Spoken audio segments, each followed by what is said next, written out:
Hey everyone, welcome back to the ID Fitness Podcast. Today's episode is a powerful one with CJ, a gym owner, a coach, and now a student of biblical counseling. CJ opens up about the turning point in his career when he realized that coaching people to lose weight and get strong wasn't enough.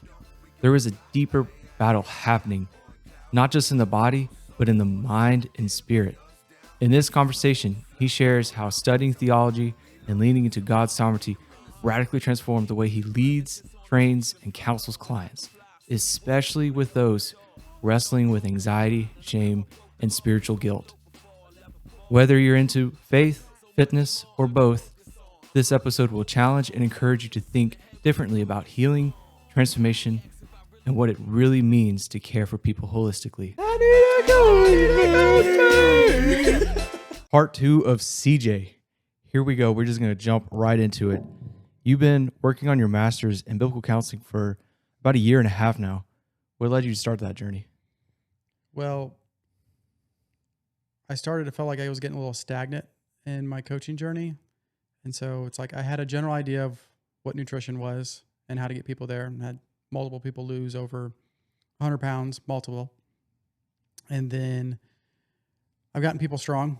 Like I had one guy who was 5'6", he weighed like 160 pounds, and he was deadlifting over almost 550 pounds.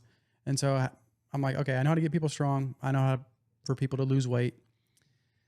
But I was also struggling with these clients that even if I build straight up the best nutrition program out there, and the best nutrition program out there, at least in my eyes, based off the skill set that I have, and yet there was still a group of people that wouldn't lose weight or want to get strong.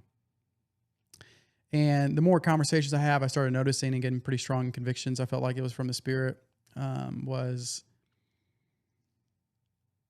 these people are really struggling mentally, and they have a lot of presuppositions that they're not aware of. And what I mean by that is like you have these underlying truths, or these hardwired truths, whether it's through your childhood or that you assume. And I wanted to attack those because, for example, I had a client that was more on the Catholic theology side. And I've noticed a pattern with people who are going to church, specifically through Catholics, that they were more guilt-driven. And because they do lean more towards legalism, every theology has a weakness, and that's just one example of many. Mm-hmm. And when I actually started to use the counseling stuff that I've been learning with school and how to attack people's problems and challenges, all of a sudden she just started shedding weight. And the more classes I took, the better skill set I was having. And so it was really out of Lord's providence that I pursued that counseling degree, because I remember I was kind of delaying it for a while. And it was probably literally over 2 years. Like I had the conviction a while ago, but I was like, I'm not going back to school. I told myself I would never go back. I was one of those guys. Yep. And I remember sitting there and I'm just getting this like overwhelming, like feeling, what I call the Holy Spirit, of just heavy conviction. I'm like, dude, go sign up for biblical counseling. Like you've already done the research. You have your top schools that you felt like that resonate with you the best. And more towards the theology that I was leaning towards, more towards Reformed. And I would remember still delaying it. I was watching this movie, a random movie, couldn't go ride. It was raining. And so I'm like, well, what am I going to do on a Saturday night? Like I've already worked out. I've already knocked all my work done. I'm pretty mentally dead and I'm not getting anything done. And I remember just watching this movie and just random. It was really good. And it was about counseling. And I was like, all right, Lord, I'm done. Because I've already had, like, just to give you more context to the story, I've already had multiple people say that I should do it. I've already sought counsel on it. I've already had people say that you already should be a counselor, just for my clients, what they were telling me. And so the movie was like the final. And then on top of that, I had conviction. And so it's Okay. like the Lord was like putting people in front of my life, circumstances in my life, wins in my life to be like, here's your gifts, sharpen them. And so that's kind of what happened. And what made me pursue it was just, I just noticed there was a missing link to a more of a holistic lens that I was trying to attack, not just the body and just the mind, but the spirit itself, and how to attack and how the flesh and the spirit battle each other. And it's a warfare, out there, in here, in your heart. I mean, you can sleep in a bed and not go to sleep. Just because you're standing in a garage doesn't make you a car, right? It sounds silly, but if you really think about it, and the reason why I bring that up is because some people have these presuppositions where they're sitting in a place that they're not even aware of that they're even sitting in. And going back to the story with the client that I was working with who was Catholic, once I started reminding her of God's provision, grace of her life, and what Jesus Christ actually did for her, and that our works don't matter for our salvation, and in other words, how to earn it, but we should work out our salvation that was freely giving, and to orient people's hearts away from, if I do this, then I get this. And that's just not the gospel. And so like, how can I portray that to her? And with biblical counseling, it's like, okay, if somebody's already heavily towards legalism, and I would say towards heavily human responsibility, you actually need to push them towards God's sovereignty and what he has in control, what his promises are, because they're already wired towards going to human responsibility and to work harder and put their nose down, and it's not working. And so you could still be a Christian, but still be struggling heavily with legalism, as we all do to a degree, just because of our sinful nature that we're in. But I wanted to be able to help people, because if I can help somebody who's struggling with food, and that's just the byproduct of food, but it's actually a deeper symptom of like shame and guilt. If you can actually alleviate that through the power of the scriptures and reminding what promises are, what Christ has done, the guilt fades, and all of a sudden the addiction stops with food. And so it goes through this cycle, and then you're getting more towards the root instead of the symptoms, which I love. I'm always trying to figure out, how can I do this? How can I attack the issue, the root issue, but also how can I attack the symptoms at the same time? So it's like a fire burning at both ends. And I feel like that's what I was missing in my coaching career. It's like I was only attacking it really from one end. And I was like, I was giving them all these things to do. This is what you need to do. You need to fix your diet. You need to clean this up. You need to have better relationships. You need to make sure you sleep. Like, I'm just adding to this person who's already drained based off their presuppositions of what they think God is. And not saying they're not a Christian. They are, but Satan uses, one of the things he uses is tactics, is to in scripture it says take every thought captive. And the reason why scripture says that is because Satan will put and distort knowledge. And if your knowledge is not right of what you think God is, and that is your root, then it flows everything from there. And so I was like, all right, I need to attack the foundation. I still need to fix the roof on the leak, but I can also fix the foundation if it has cracks and stuff in it, because our foundation is Christ. But there's ways to go about that. But that's what really inspired me to go head first into counseling. Dude, that was awesome. I did not know that. Yeah. I did not know you were having such strong conviction to do it, but you weren't listening to that conviction. Nope. I did not know that at all. That's really cool, because, I mean, I just remember you just started doing it. I was like, oh, cool.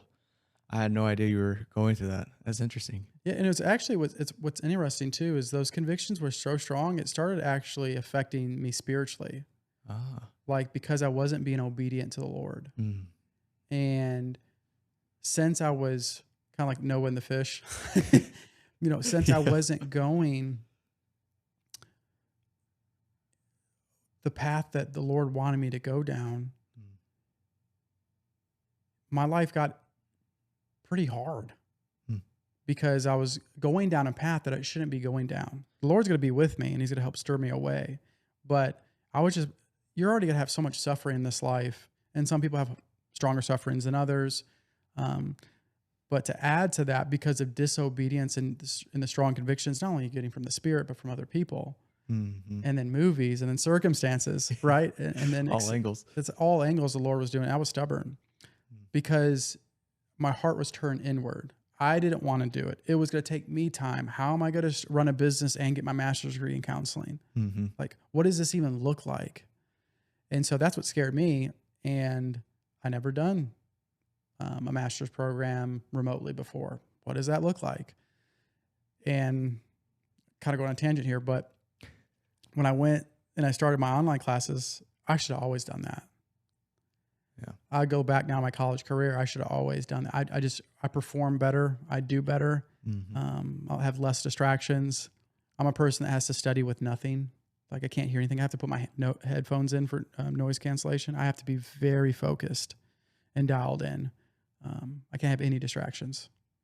And so that's why sometimes you see me like leave from work and it's not, I'm leaving work because I need to get out of the distractions, because it's not that those distractions that I have at work are inherently bad. It's just, I can't focus. Yep. And so it's like, if you're here, I want to talk to you and share ideas when I really need to be working. Yeah. But I enjoy hanging out with you. I enjoy working with you. And so it's just like, you're balancing that act. I also love my clients. I also love my job. And so I actually have to separate from work and get away so that way I can really hone in, just because my passion for my job is just remarkable. And it's been super, super interesting so far with this counseling stuff. No, it definitely has been, because I can tell just the difference with the gym and how you tackle people. And that's kind of what I want to talk about next, is like, how has it shaped the way you lead now, either with being a coach and how you interact with people here at the gym? Because obviously you talked a little bit about before, like do this, do that, and now you're more laying in God's sovereignty. How do you do that, even with those who may not really have a Christian background? Yeah. I might need your help to remember. I have 2 points I want to hit, so I'm going to give you one. All right. Help me remind me about the pattern, what I see in different theologies. And then I'll hit this one. When somebody has tons and tons of anxiety and they're super anxious, giving them high interval training, a list of things to do, is only going to numb them even further and drive them in further into their anxiety. It might not make them worse, but they're actually not getting to the core of the problem, of which they can actually find relief. And so they think by doing harder workouts, that's just will go away. It's kind of like putting your head underneath water and thinking you're going to drown out sound. You can still hear it. It's just a little foggy. Yeah. And so my coaching has completely changed. If I notice somebody has anxiety, I give bigger rest times, lower reps, don't elevate their heart rate too much because it's already elevated because they're already anxious. And I give them less volume. So in other words, less reps, weight over time. And their session's actually slower. And so the pace is very slow. So it's like, all right, do a movement, sit down and rest. And then I just talk to them, build relationships, just keep them out of fight or flight because they're always in it. So that's one. And then I'll talk about the patterns. When I'm looking at somebody's theology or how they grew up, it helps me study that. So if somebody is Catholic, I study their theology. And then I ask what church they go to. What's their family dynamic night? So that way I can start to understand where they're coming from, their patterns. I kind of want to know their theology more than they do. So that way I can understand some of the strengths and weaknesses to, I would say, all different types of theology. We all have it. Even Reformed theology has strengths and weaknesses, in my opinion. And it's completely made me look at it differently. I look at the challenge from, okay, what does this person believe about God? Because it tells a lot about how they operate the world. And the assumptions that you have about Christ actually projects of how you're going to look at the world and what lens you're looking through. And so if you think, for example, at a client, every time they think that they sinned, they kind of ran away from God. It was like, I'm just going to wait until I clean myself off. Right? I mean, they're not saying that. They believe Christ died for their sins and all these things by their words. but their actions did not display that. And so that's when I dive deeper into those things. Once you build a relationship, I'm not going to dive into them the first day they come in, right? But these are people, usually people who come to ID Fitness is people who have been struggling, have tried multiple trainers, have tried multiple doctors, heck, have tried psychologists, right? And they can't figure out the challenge. And that's where I'm like, okay, you've already tried this. You've already done this. They gave you a list. They've already told you this. This is like my number one question. What do you think the problem is? You've done this, you've done this, you've done this. You're incredibly smart and intelligent. You're spending your money. You're trying to figure out this problem. You tell me. Like, I need to know your insight. Like, I want you to act like I had a client who was a nurse. I was like, I want you to act like you're looking at the data of blood work from this patient that you just saw, but it's your blood work. And I want you to be in nurse mode right now. You tell me what you see in the blood work. And then their wheels start turning. And what's the beautiful thing about that is once you get them into kind of being more objective than subjective to a degree, they can help you out too, because then you can bounce off ideas off each other. Yep. And again, it gets them out of fight or flight. Mm-hmm. Instead of thinking it personally, some of these questions, and they get nervous, they don't want to talk to you about it. They're thinking like, okay, yeah, why is this? What is the solution to this challenge that I'm having? It's not just, I'm just going to be this way forever. I've had clients sit down in the chair and be like, I'm just a wreck. I'm like, God calls you you're his masterpiece. So why are you saying that? I need to know. And then we go down those lines and we talk. And, most of the time, the reason why we charge the prices we charge at ID Fitness is so that way the gym doesn't stay packed. It's more one-on-one training service. And we are the premier package deal for Oxford. Like, we do charge the most by a landslide. But the reason for that is because it's not for a long-term. Your commitment here is not long-term. It's short-term to get you to the problem that you've already tried to go all the way around. And the gym's light. So some days it's just me and the client there. That's it. No one else is in the gym. And so the beautiful thing I'm starting to learn about counseling is when we're actually doing movement therapy with counseling. And so it kind of distracts them in a way where I can help them a little bit better and ease it instead of them coming into a consultation room with a psychologist or a psychiatrist or a counselor. And then all of a sudden they're just sitting there like, right? Yep. So isolated. And some of them are just not that comfortable yet. Now, over time, what I've realized through movement into fitness, they start to become more comfortable as they move and get comfortable with you because they realize that you're a quote unquote safe person. You're not there to judge them. And so I think it's going to be a great dynamic. I really do. I think there'll be a point in time where I just offer counseling sessions with fitness. Like, hey, I'm going to get you moving. And then while you're moving, we'll talk about some of the challenges you're going through. And it's really fascinating. Yeah, it's been really just seeing that difference and with the clients and everything. Because even with myself, I did talk about my experience with counseling, all that stuff, and I remember like being prideful, being like, "No, I'm all good." But with your approach, it's kind of like just two friends, very like very settle. I mean, and they know they're coming in for a workout session, but then you can eventually draw them in because then you're like, okay, we've been having this problem for a while. Let's start going to like solution based and all that stuff. And you get them out of that fight and flight too. I mean, it's really just interesting. I mean, just seeing with some clients here, seeing their transformation just from the first day we're here to now 3 months, 4 months, 6 months later, completely different person. And it's just been really interesting just seeing how that might change. And we have some clients here who've been going to counseling for professional therapists for years. And not to say that they're doing a bad job, but it's just like they haven't changed whatsoever. They're still struggling with the same thing they've been struggling with for the past like 5-10 years. But with you, it's just something about it's just different with your approach and everything, because you're leaning more, like you said already, away from human responsibility, but God's sovereignty, which is what a lot of us tend to get stuck with. Yeah. I mean, all the time. Yeah. And it's what I've started realizing too is when somebody's going to counseling, that there's a difference between manipulation and persuasion. So in this context, I'll say manipulation most of the time is for bad. Mm-hmm. It's to hurt the other person. It's to expose them. It's to put them in a position where they're not aware of that ultimately is harm. And then persuasion, I view persuasion as it's good for everyone, including them. And most importantly, it glorifies the Lord. Mm.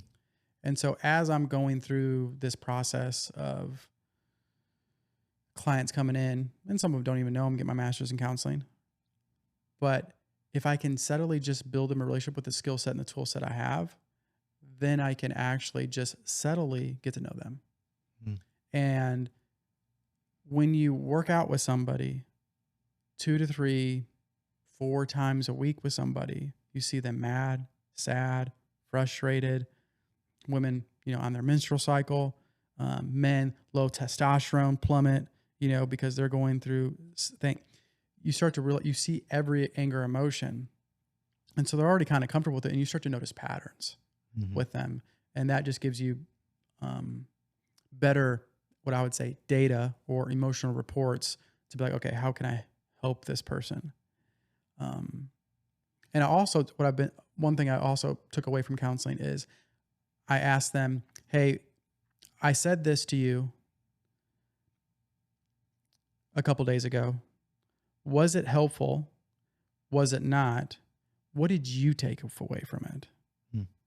Because that helps me, based off their response, helps me understand how they're taking the information and applying it. Yeah. And if we don't ever ask for feedback as coaches, as counselors, then how are you knowing that you're actually helping these people who are really struggling? Because again, we get clients at ID Fitness, people who have tried everything in this last resort. Like they're going to get surgery, they're going to take a shot to try to lose weight. Like they're trying to figure this out. And don't get me wrong, there are certain clients that I work with that want no part of it. And you can tell that.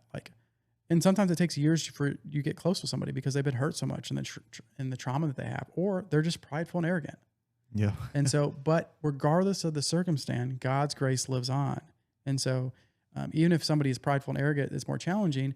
You can get to a place potentially, and I've had with some clients, where they let their doors down or their windows down, so that way you can actually get to them. They might not open the door from the window, but I said that wrong. They might let their windows down and not the doors open to get in the car with them. But man, that's a start for a client. And so, yeah, I see as a holistic approach and really attacking the mind of what is really going on. When I give you this nutrition program, write to me a letter how it made you feel. Yeah. Because that helps me realize what some of the potential presuppositions you have about somebody or about God or about your circumstance. And then we can dive into those, the real root of the problem, because you've already tried multiple nutrition programs. You've already tried multiple coaches. You've already been to multiple counselors. You're already on anxiety medicine. It's not working. Yeah. That was too cool. So a lot has changed in the past few years of ID Fitness. I mean, I myself too have noticed a big change.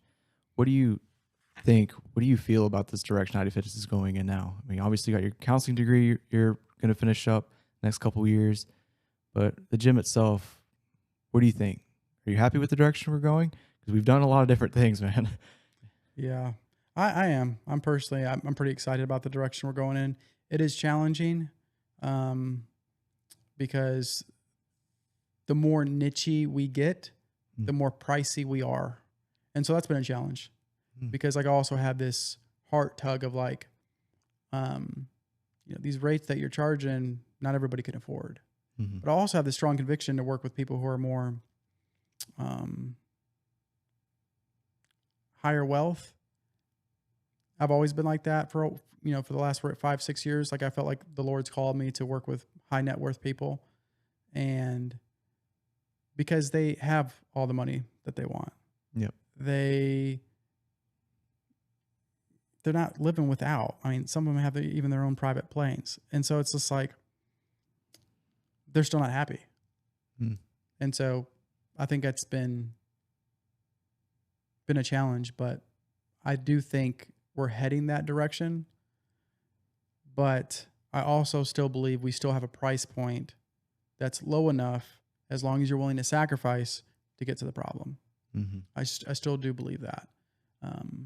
And with our programming and our pricing structure, I think it can be super flexible. Like me and you talked about this before, but like, okay, it's like, well, you can't afford this for 4 months, but can you afford it for a month? And then we can start teetering you down, because you also don't want to add all this financial pressure on them. I tell people all the time in the consult room, there's 2 big stressors we don't want in here.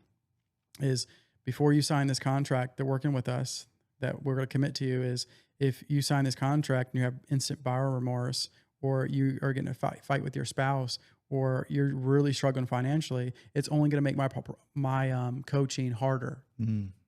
So don't do it. I tell you, don't do it. I don't want you to sign the contract if that's the case. Let's redo a plan and make sure you're comfortable.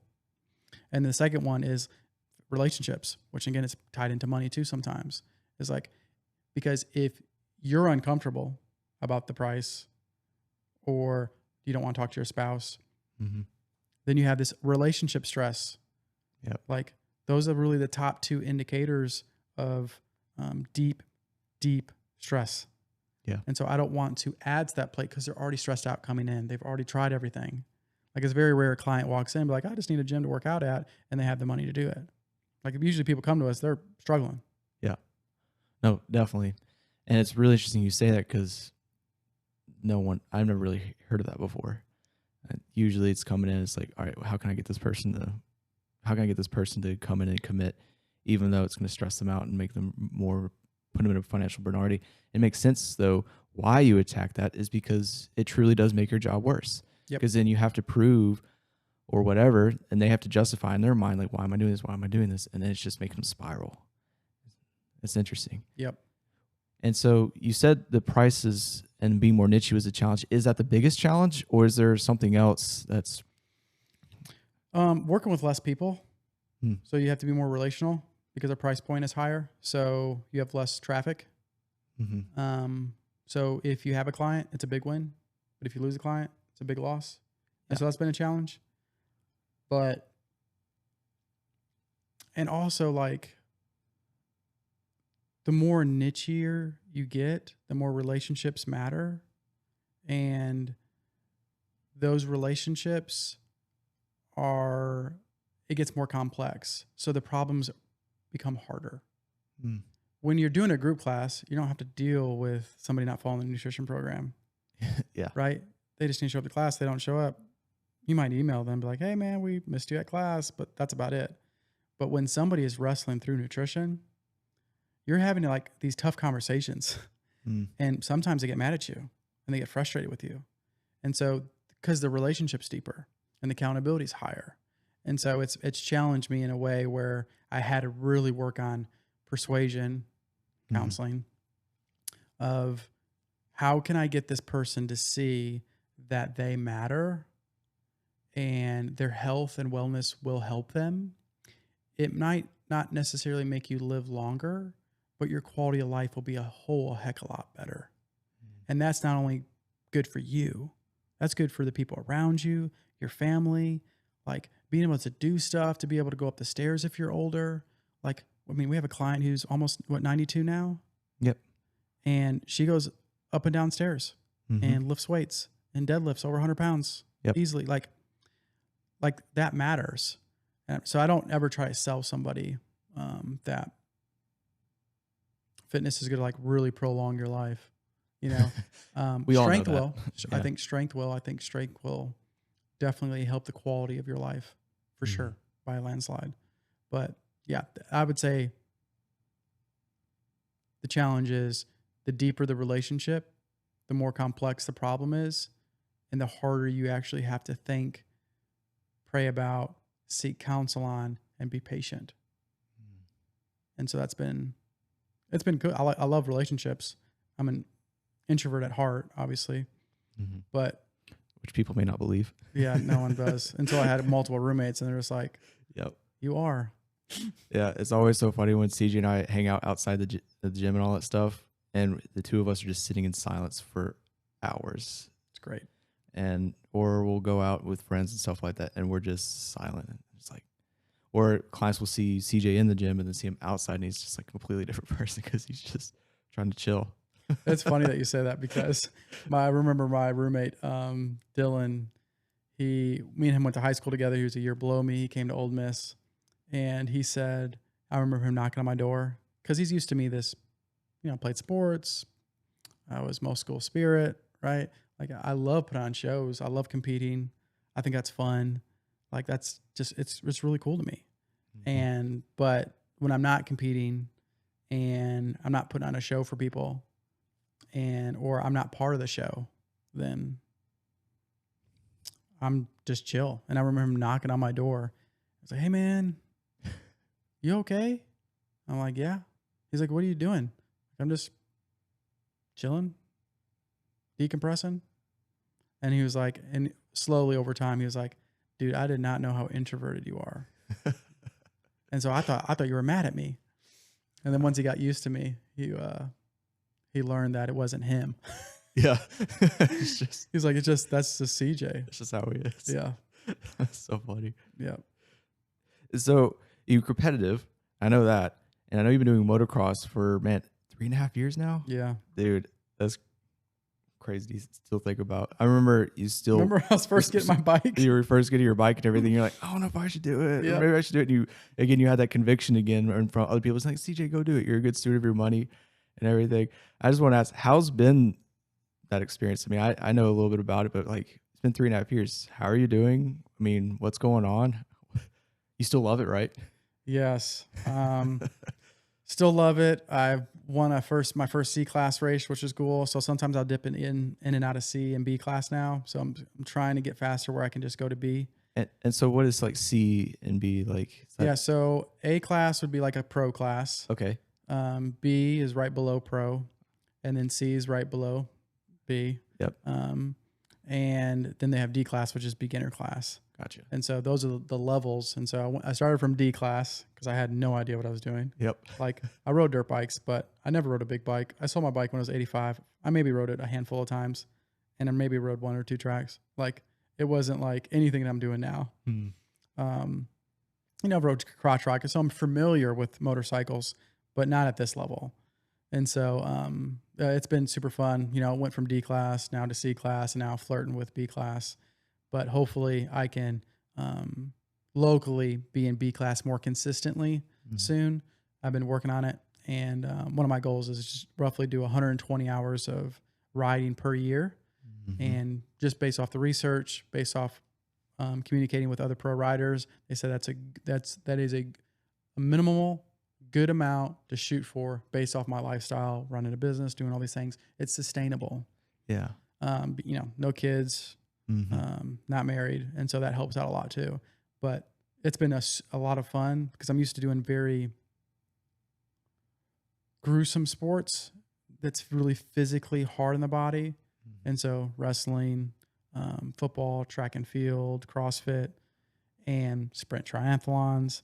And so like dirt biking kind of gave me a way out where it's not so hard on the body. It sounds counterintuitive. Yeah. But it's just, in the dirt biking community, they might completely disagree with me. It's because some of them think it's the hardest sport in the world. I highly disagree. I mean, it is not the hardest sport. Skill-wise, maybe. But physical-wise, no. Okay. Wrestling and track and field, to me, is a landslide way harder than when it comes to mental and physical demand on your body. I mean, you got a guy in wrestling who is just, crushing you, basically. And you're trying to rest. Good luck. Oh, yeah. Track and field, it's time, baby. Like, stay in your lane. It's all you. If you didn't run it, it's just you. Dirt biking's different. Somebody can take you out. You had a bad start. Somebody crashed in front of you. You can kind of not blame other things, but, it's easy. You can deflect a little bit. You can deflect a little bit in dirt biking. I would say there's a little more human air in dirt biking. Some people cut the track a little bit. Maybe it's a questionable call. Like track and field, it's like you're in your lane. You either got the time or you didn't. It's very black and white, very dogmatic. But yeah, overall dirt bike has been going good. I'm actually going to race in Michigan, hopefully, as long as the weather's good, next weekend. It's at Redbud, which is a pro national track. The pros will be racing there, and then I'll be racing there too. And so slowly making progress, going to bigger and more competitive tracks. I actually just got my suspension done. Had to spend a lot of money on my suspension because, long story short, is everyone at the track was basically telling me, like, you're getting fast enough, CJ. You're gonna have to change your suspension. You need to invest in. That's gonna be the next thing. Because I didn't invest in pipes or engine work or just anything. Like, they were just like suspension. It provides comfort, provides a better feel, and if you have more predictability with feel, then you're more consistent with line choicing and what the bike's going to do to respond. Interesting. And so you feel like that's made it so much better for you? Like, you can tell a difference, like, considering yesterday I ran 2 seconds faster than I ever have. Really? Just by suspension change. Just by suspension. That's crazy. Just the equipment alone. Just by 2 seconds. It's just more consistent. You can feel it. You know what the bike's going to do. You saw it respond. And that's kind of me just thinking out loud. Like, I knew I was 2 seconds faster, but now I look back because I did it yesterday. I'm like, yeah. So now I'm thinking about getting my rear shock done because I'm not really picky with my rear shock, but also never had anything different. So maybe there is stuff that I'm missing on the table that could actually provide more comfort, more predictability. And with that becomes more speed. If you know how the bike's going to respond in certain conditions, dry, wet, sand, deeper tracks, more shallow tracks, bigger jumps, not so big jumps, tighter tracks, more wide open tracks, it makes you have better decisions and trust the bike and the feel of the bike and know what it's going to do to respond. Yeah. But that's with any skill, right? Yeah. The more you do it, the tendency you have know how it's going to happen or what's going to do. Like, that's why they always say, put 10,000 hours of work in something you love. And it's because experience. Yep. You start to realize, oh, this does that. I mean, you're doing, even with the editing with the podcast that you're doing now, it's like the more you use the podcast editing equipment and the systems, the faster you get. Yep. And so it's not rocket science. No. But dirt biking's been really good. I'm really content with where I'm at. And I'm really excited to see what this next year will bring, with just suspension now and getting more comfortable. And I feel like now I'm kind of racy. Last time I was just kind of trying to survive, like going to the tracks. I'm like, an arm pump doing this. And now I'm like, it's been awesome. Like, I don't think I got any arm pump yesterday, which is just so weird. That is cool. Yeah, I remember you coming and talking about that a lot. And for everyone out there, he's not crashing as much anymore. Yeah, isn't that the truth? Yeah, that's almost crashed yesterday, but a little 2 seconds faster, but I had to do it somehow. Yeah, I almost crashed yesterday. I was going up these rollers up. It's like a dragon back, but it's like a long motocross version. And I got a little wheel spin and started going sideways. Oh, yep. One bike went one way, the other way, and I just got really close to my handlebars, so that way my back end, when it kicked me somewhere, and I just let it kick like a bull. Yeah, that's so cool. Have you learned anything specifically about yourself during dirt biking? I mean, because obviously you learn a lot just by being a business owner and by doing biblical counseling, but what about dirt biking? Has that? It kind of reminds me of, like, it helps me recharge. Interesting. Dirt biking makes you recharge. Yeah. That's so strange to hear. Yeah, it's really because I get to focus. Helmet, no one can talk to you. Yeah, it's just you and the bike, and that is so nice. All you hear is the engine, and you're jumping in the air, and it's just, I don't know how to describe it. It's like a free feeling, and even though it's a lot of adrenaline and all that, I just feel so comfortable, depending on the track, of being in the air and knowing what the bike's going to do. And so, yeah, if the Lord didn't put dirt biking in my life and convict me really of buying the dirt bike, and I feel like a strong conviction to do so, I don't know if I would still be coaching, because I think I would have burned myself out, because I was working a lot.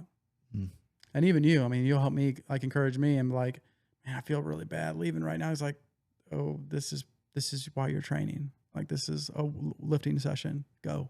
Yep. Like, and so that's how I treat it now. Instead of me working out 4 days a week, I work out 2 days a week and I ride 2 days a week, and I have an optional third day a week.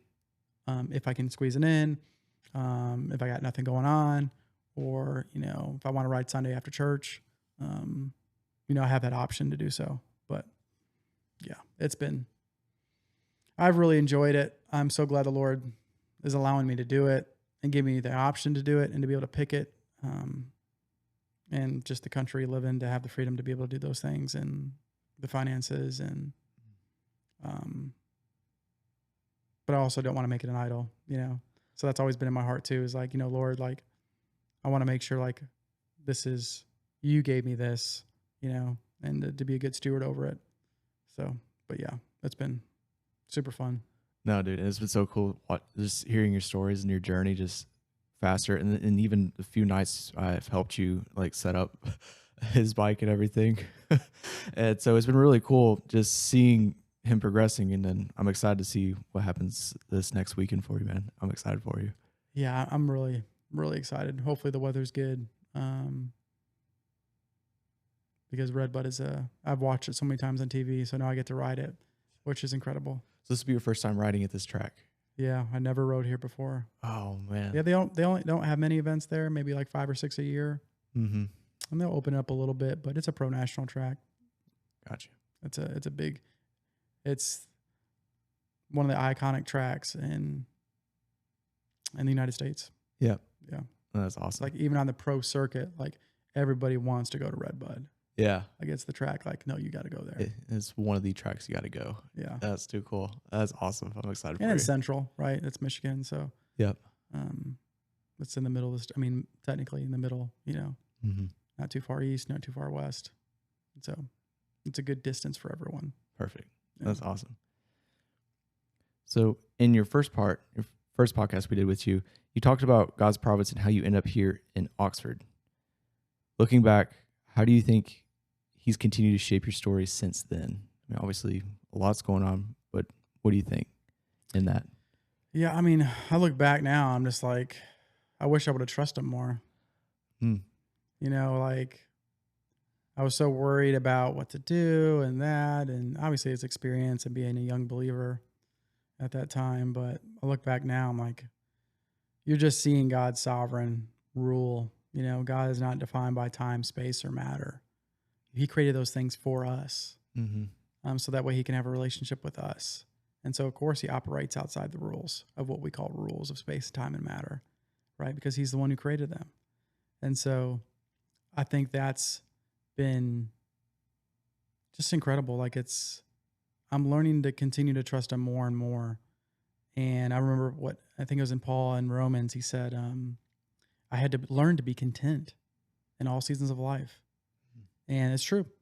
Yeah. Like, you have to learn it, of how to be content, even in the hard parts of ID Fitness, or of growing the company, or the good parts, or the dirt biking, to no dirt biking, to the injuries,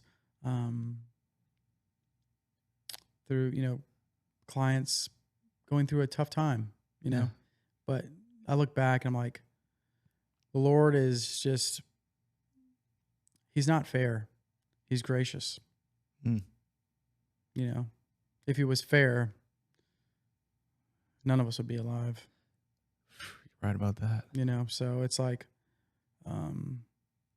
he's so gracious and merciful to all of us, even to people who don't proclaim him.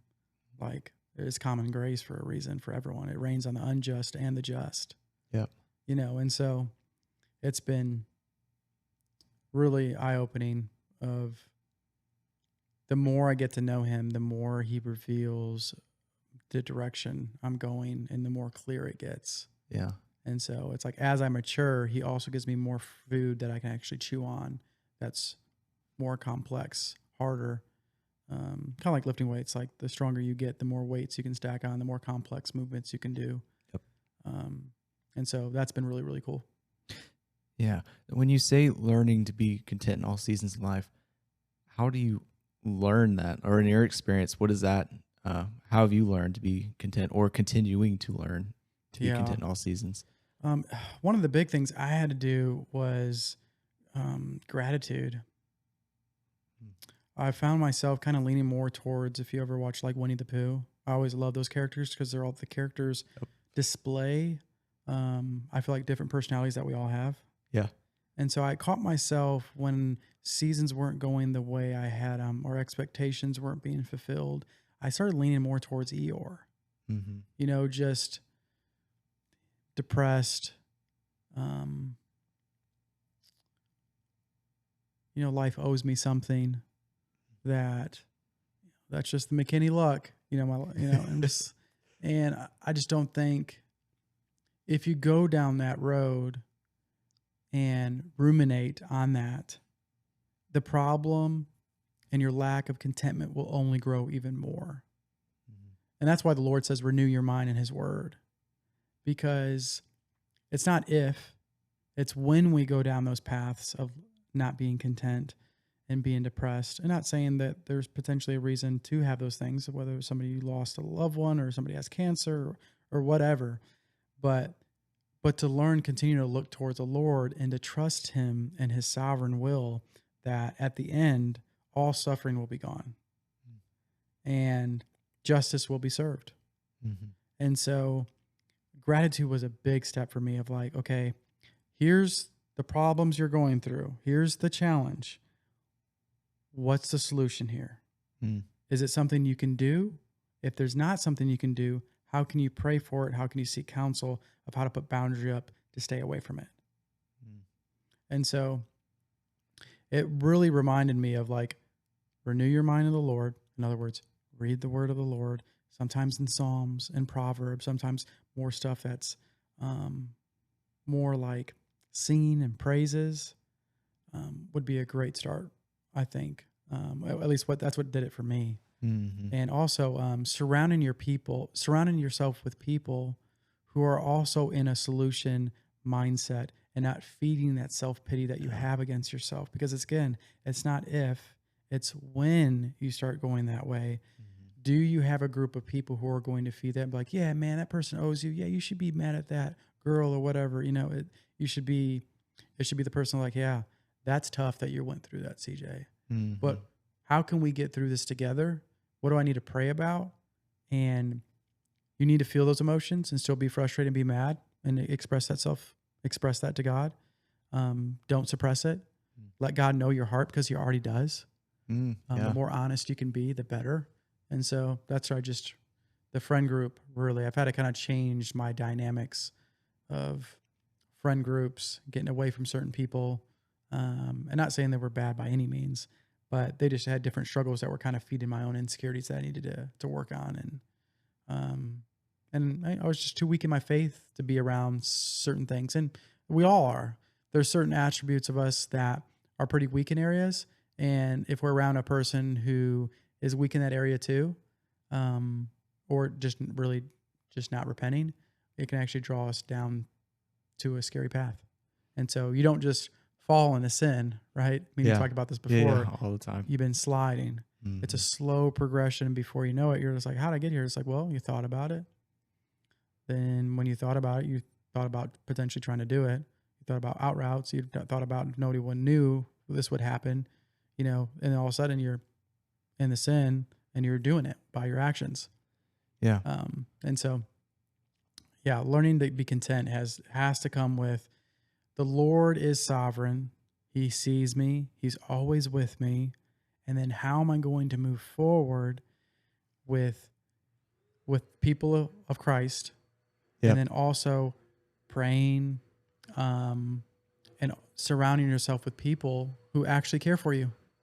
Yeah, and that's such a big thing, because I remember I was kind of like the opposite. I was in super isolation, and it was you and the discipleship group that kind of told me I need to find a church to go to, or Sunday school Bible study, or just having an intimate group of men that I can be around, that I can share things, they can uplift me during when things do get tough, when things get to remind me, because I'll go into monologue and It's just like, hey guys, this is what I'm going through, and then like, oh, let's get you out real quick. You need not to be doing that. So yeah, and then of course surrounding yourself with those people that will help as well, because we're still around, some around people that may not even really just care or just feed into their symptoms and their patterns. Yeah. And it's when m- uh, most prayers are answered through other people. Hmm. And so Satan wants to isolate you and divide you. He wants you to turn against yourself, or he wants you to turn towards yourself, thinking that you can do it on your own and not have anybody around you to help you get out. And Proverbs is very clear. It's better to have, a friend who actually really knows you, and that can help you and pull you out when things get in trouble. Yeah. It's good to have a friend. Oh, It's not good for man to be alone. It's not good for women to be alone either. And so I've learned that when I get bitter, frustrated, angry, start struggling with different temptations and sinful things, or even falling into sin, that I start to go to isolation. I don't want to confess it. I don't want to talk about it. I'll keep it between myself. This is embarrassing. Why do I keep doing this? And then what I realize is when I open myself up to people who are safe, right? Still got to make sure these people are safe that you're talking to, that will protect you and keep your confessions in private. It helps heal. And in John, it says, confess your sins to one another so that way you can be healed. Mm-hmm. And so it's remarkable how that works. And it makes sense why counseling is so important. Because when you're confessing some of the struggles you have, you can actually be healed from it. There's a healing response when you're talking to somebody else who really wants the best for you. Kind of helps organize your brain, doesn't make you feel so too crazy, and it kind of beats shame over the head, right? Because shame doesn't want you to tell anybody. He wants you to hide everything. And that destroys contentment, man. Yeah. You want one way to destroy contentment? Bottle up all the things that you're struggling with and hide in shame. You will be very discontent. Yeah. And I think that's the challenge. Like, have your army, right? Don't idolize the church, right? I caught myself doing that too, putting too high of expectations on church, so full of body believers who sin differently and struggle differently. Like, you can't expect too much of the church because they're all sinful too. Yep. Like, you still want God above what you call church. God is the leader charge of that, but it's important to have church membership, to be known in the church. You can have a church membership, but still not be known. Yep. And so being involved with the community groups and Bible studies and discipleship groups, if they have Wednesday night supper, like, go there. But go to church, find a community group, have a prayer partner, do a Bible study, go to Sunday school. Like, it's not those things are going to take away your suffering, but when it does happen, you have built this base of support system of people who will look after you as long as you are in a good, healthy, biblical church that will keep you from falling away. It's like being on a football team and thinking that you're going to beat a football team by yourself. You can't do it. That team is going to crush you with all 11 players. And so that's how I view church and making sure that you're in a part of the body of believers. Because once you're in a body of believers, you function as one. You're the body of believers. Like, some people operate as the heart. Some people operate as the eyes. Some people operate as the mouth, And so it's like we all work as a team. And when we're in unity and sync with each other and not in division or in isolation, the body can be really, really strong. That's what Satan wants to do. He wants to destroy that. And again, when you lose contentment and you don't have what I call those pillars of support that come the foundation of Christ and what he's done on the cross, then you're in a scary spot. And you've put yourself in a position where you're not known.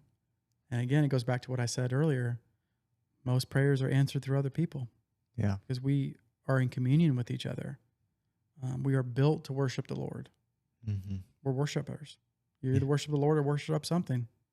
Something's going to take that place. Might as well be God. Yep. Because if not, you'll become what you worship. And the thing you might worship, it's not going to be good. Not compared to Christ. So you do a lot, CJ. You're a business owner. You're doing motocross. You're also going to school. going to church and trying to take time for your rest.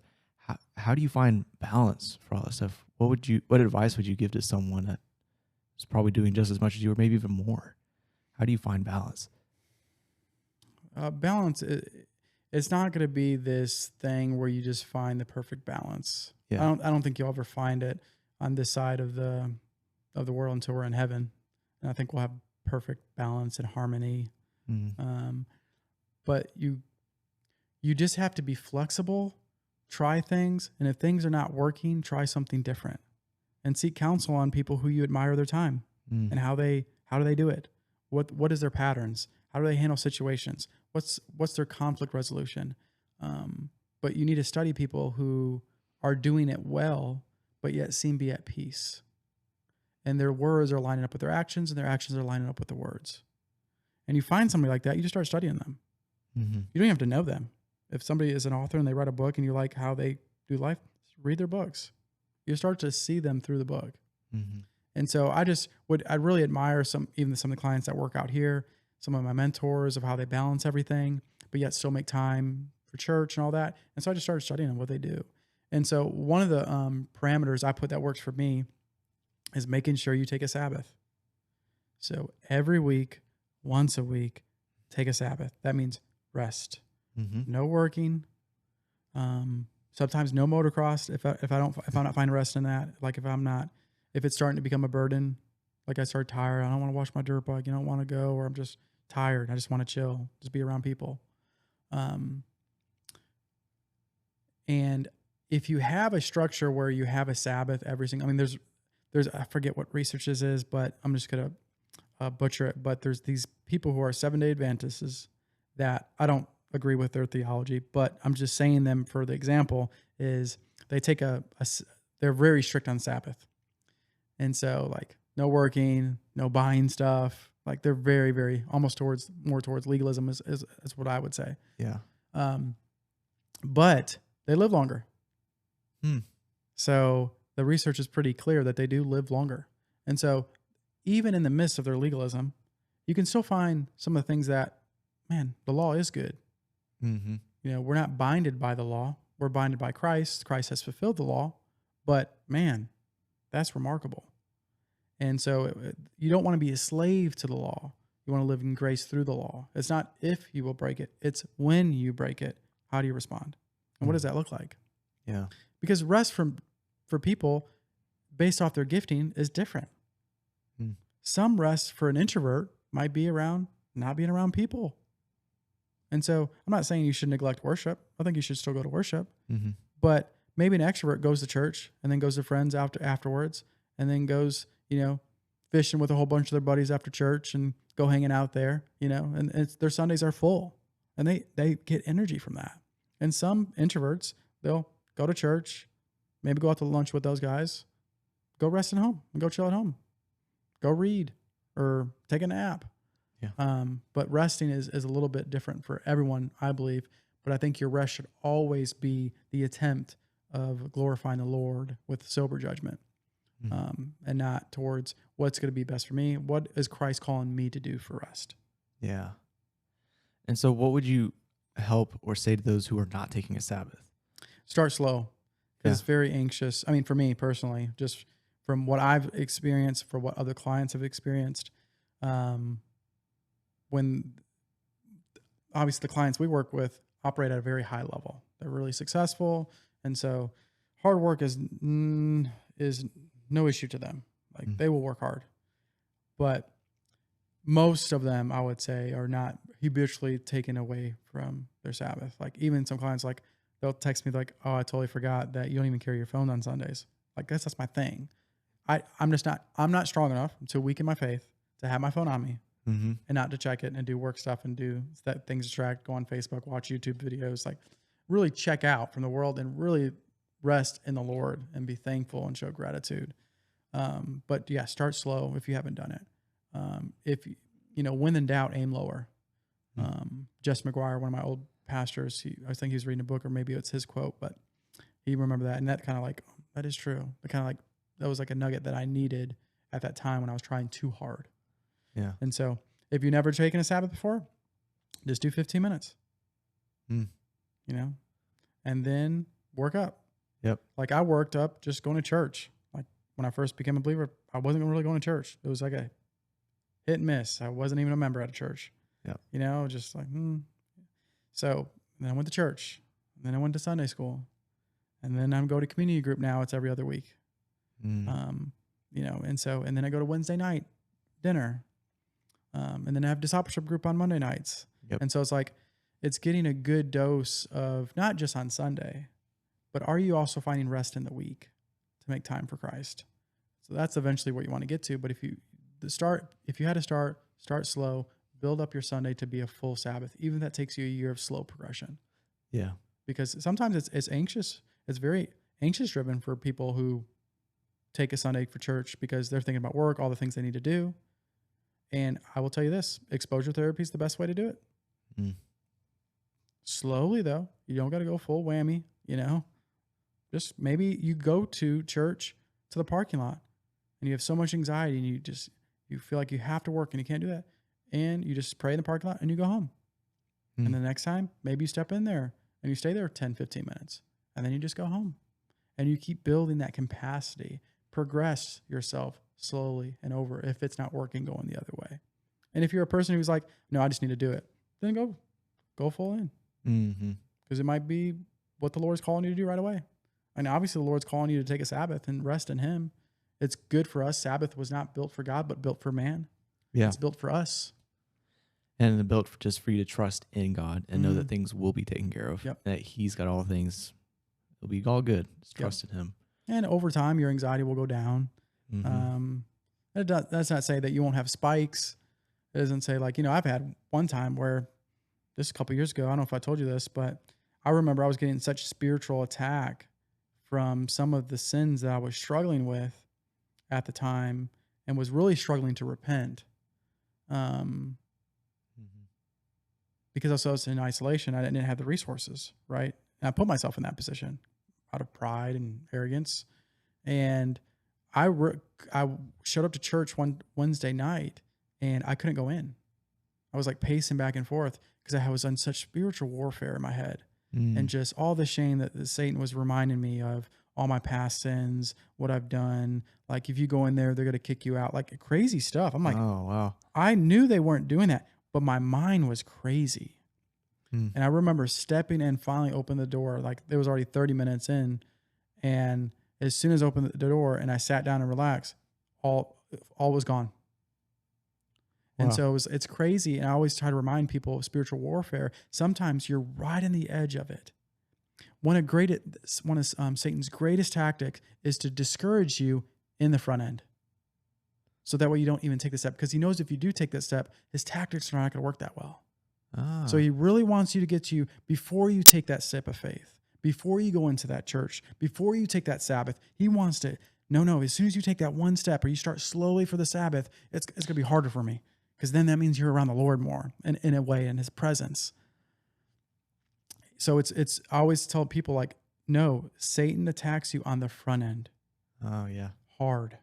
I'm not saying he doesn't attack you in the middle or the back end, but from my experience from clients and just a short term of helping counsel people, it's heavy on the front end. He doesn't want you to take that step because as soon as you take that step, the momentum starts to go. Oh, yeah. Makes sense. Yeah, but that was a really scary time for me. I almost had a panic attack right outside church. Wow. It was really weird. I've never experienced like that. But Satan accuses the elect. It is so true. I mean, once you get that momentum, man, like you said, he loses you, and he does not want to. He wants to keep his hooks in you. Yep. Deep. So that's why when I've struggled, obviously I have family members that are like this too, that are like, well, I just don't go to church. I don't see the need for it. They have church pain or whatever.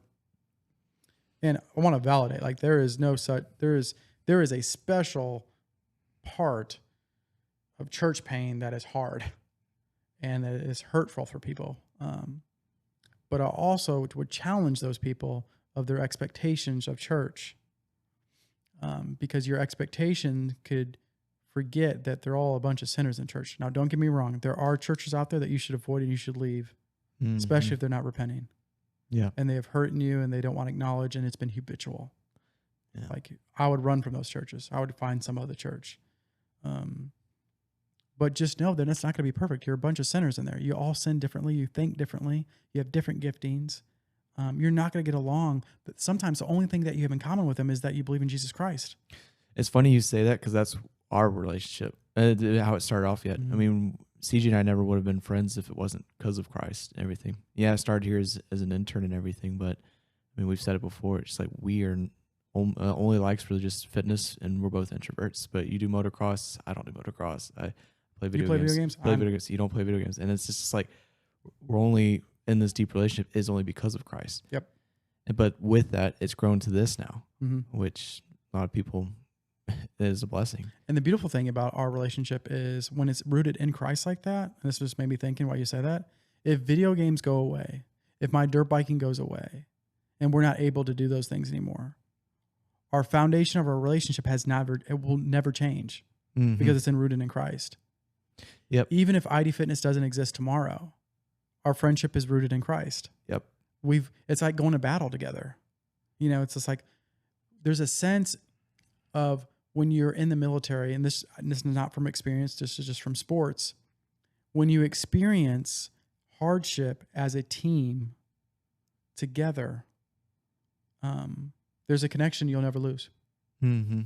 And even some of the football players that I got the opportunity to play with in high school and in middle school and even in elementary school, like even if I still see them to this day, I'm connected with them because of a past experience we all fought for.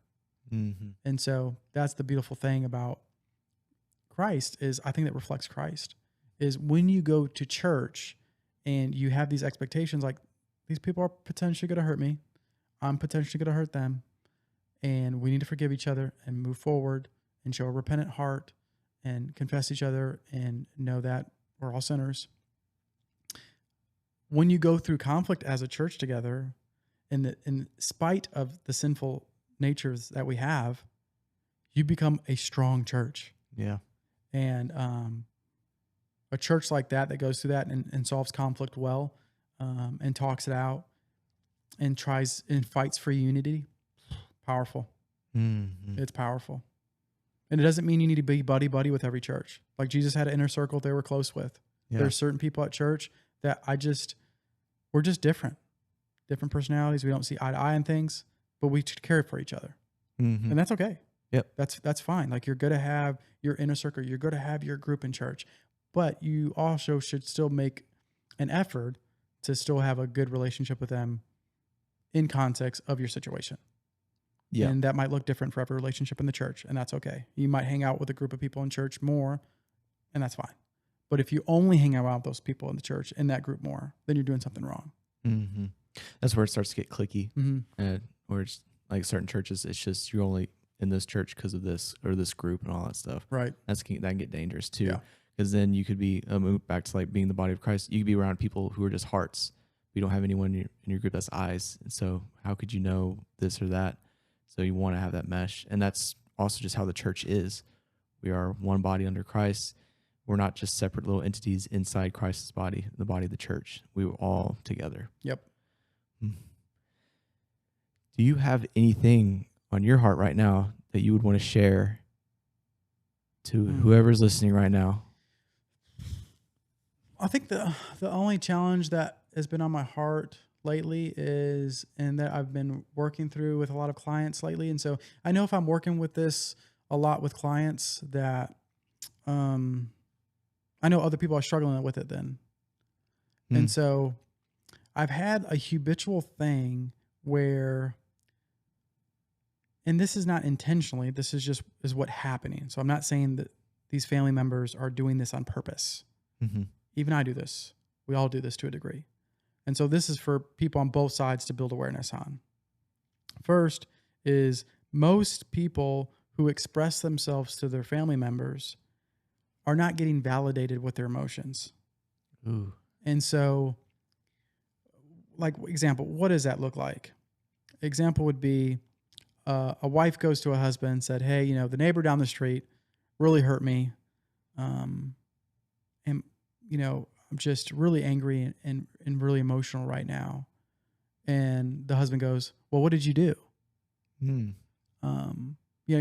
you probably just mouthed it off to her like you usually do.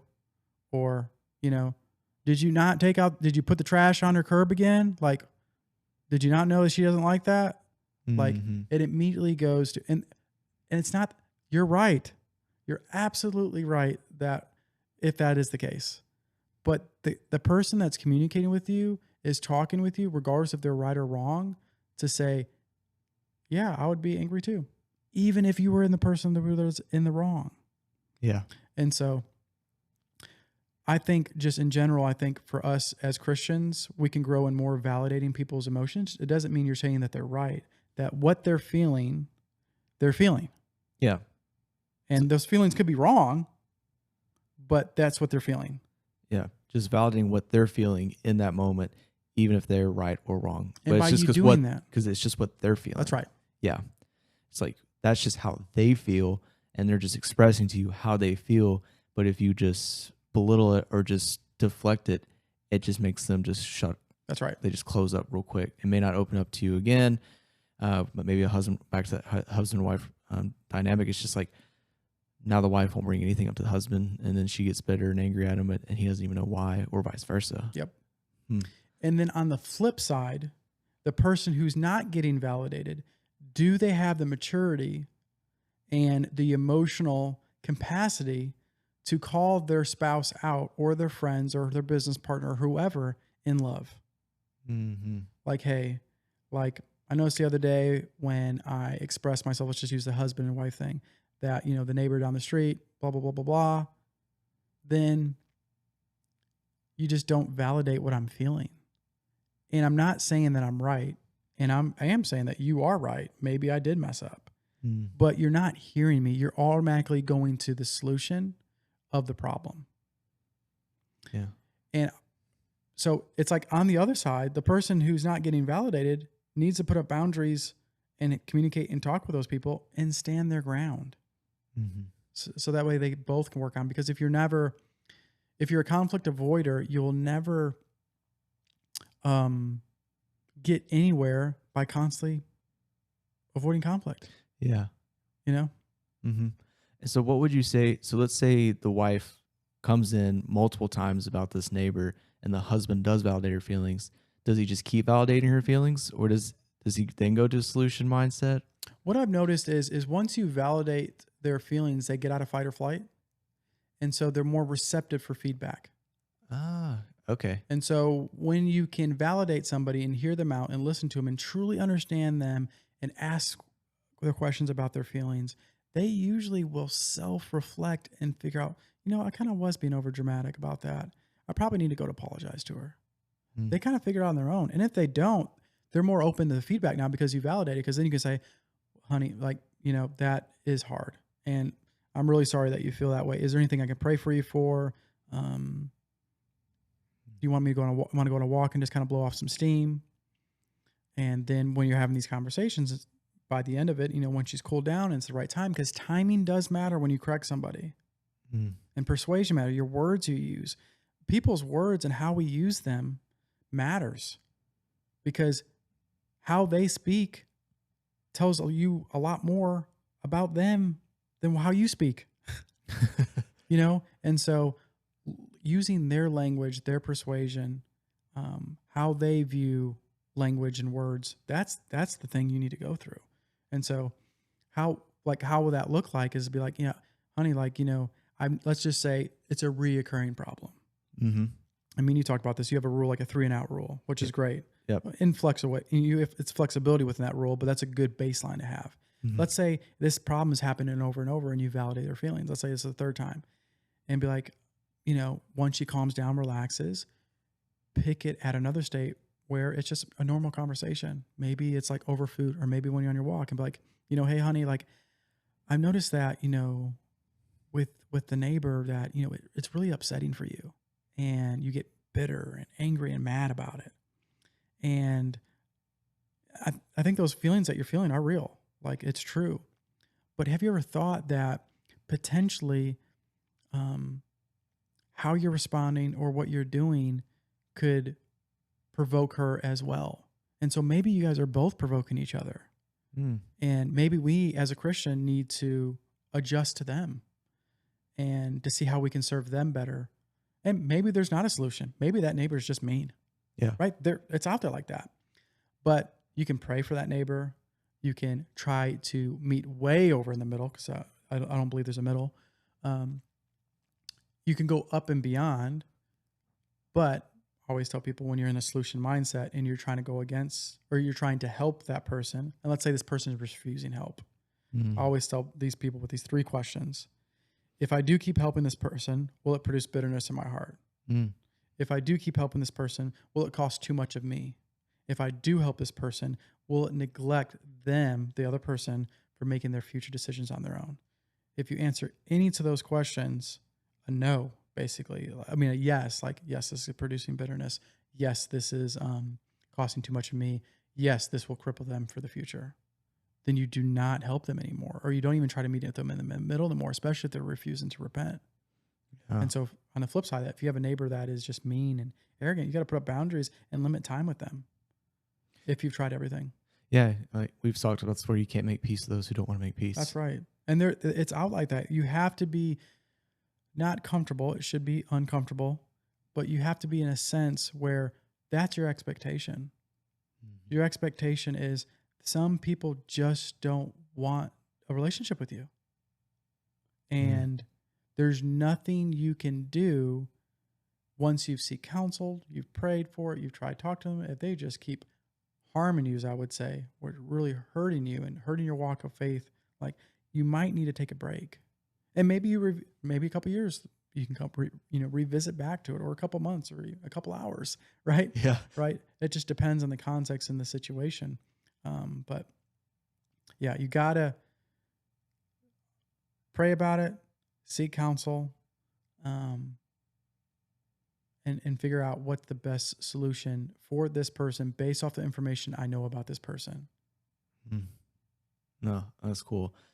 And I can imagine it's very hard for someone like us, being codependent, not them being in a good mood and feeling happy and all that stuff, or they don't want a relationship with me.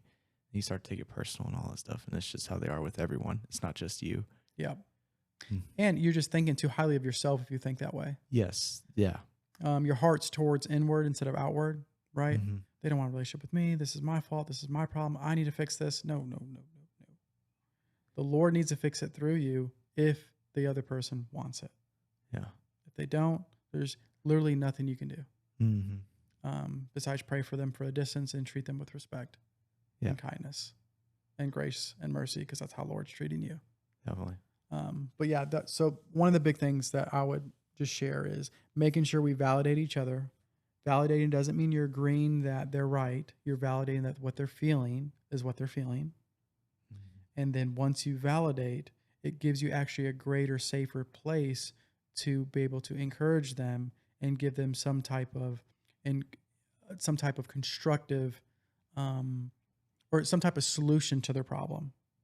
Yeah, because you're building trust with them, and they won't listen to you if they don't trust you whatsoever. I mean, that's probably the reason why you're able to do so well with the counseling you have now. You validate people's feelings, and they trust you, and then months, weeks, days, years, then you can start giving your input, and where they start taking that, because you've built such a strong trust foundation with them just by even validating their feelings. Yep.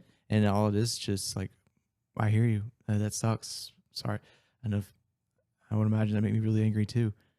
And that's all you really have to do. Yeah. And it's just being an intentional listener. Yes, actually listening. And if you have assumptions of what you think they're thinking that they told you, ask about it. Get more clarity. Like, oh, this person's mad. Well, why are they mad? Don't just say, oh yeah, I can see why you're mad. Like, wait, so you're mad about this because of this, right? Oh, okay, I'm following. Right. Yep. Get even more clarity on the things that you feel like they're already clear. It helps them kind of walk through their emotions. Yeah. And not to assume that you know potentially why that person is angry. Yeah, because then you could be really wrong. That's right. And that could dig you in a deeper hole. Right. Like you could say, CJ, I'm angry. Oh, I can see why you're angry, without me even asking why you're angry. Yeah. Oh, yeah. Right. I'm assuming, like, because I've been in that situation for you. Like, let's, for instance, like say me and you are in the same room, and there's a guy who just mouthed it off to you, and he's just being mean. And he walks outside the room, and you're like, hey, CJ, I'm pretty angry about that. Oh, yeah, I can see why you're angry. Instead of saying, hey, Ben, why were you angry at this guy who kind of mouthed off and kind of belittled you a little bit? Like, what happened was, and it could be not anything about what he said. It could be like, his body language he was really in attack mode. Yeah. And it really just triggered me. Mm. You couldn't be so much the words. Yeah. So interesting you say that, because then it makes you a better person to solve that problem. Yeah. Which would make your job so much easier. And you get to know them. Yeah. No.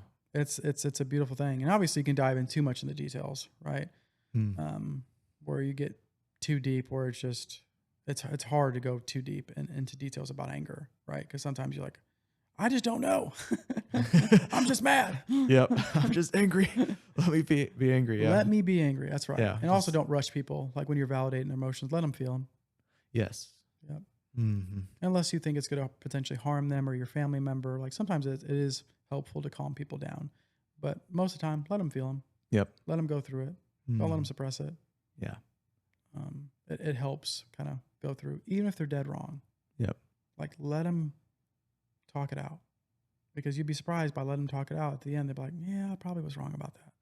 Yeah. Because we've all experienced that before, for sure. Oh, same. I mean, our emotions just get the best of us so easily. So just let them process. Yeah. I do want to backtrack. Yeah. So what was that movie that finally convicted you to? I don't remember. You don't remember? Dang. Nope. It was such a random movie. Like all I took away from that movie was I need to go get my master's program. Man. I'm still like, it's just so crazy because I was just so bored and I was just watching movies and I was by myself. And I think because I was living with Ethan at the time, my roommate, and I think he was gone on the work trip. And so I was kind of just bored because sometimes me and him will go watch movies or even like short talk, even like have little chats or whatever. Yeah, yeah. But it's like, even those little chats that we did, I was just like, man, this is boring. Like even right now, like I'm living by myself because Ethan bought a house. Yep. And I'm happy for him, but I'm like, dang, I need another roommate. So I have a new roommate. Yeah. So that will start August 10th, which I'm excited about. Yeah. Some people don't like living with each other. Like I get it, maybe because their job is so extroverted, but it doesn't bother me right now. No, I mean, it would be probably if I was married and have kids. I don't want somebody else living with me. No, I don't think that would work. I don't know if the wife would be too happy with that. Like obviously different circumstances, right? Yeah. But like, or if I was, engaged or whatever, I'd be trying to make sure, get everything set up. But yeah, I have no idea what movie that was. That was all I remember is go to counseling, get it done. Yep. Was it an action movie? Anything? Any details? Dude, I have no idea. Dang. Oh, man. I have no idea. I'm going to be thinking about this all night now. I'm going to have to go like my Amazon history of like, a year and a half ago or whatever. That's crazy. Okay. Or 2 years ago, really, because I signed up, like 4 or 5 months before my class even started. Yeah. Well, CJ, it was awesome learning a lot more about you. This has been your coach, CJ McKinney. This is season 3, episode 2. Thank you guys for joining us, and we'll see you next time. See y'all. Yeah.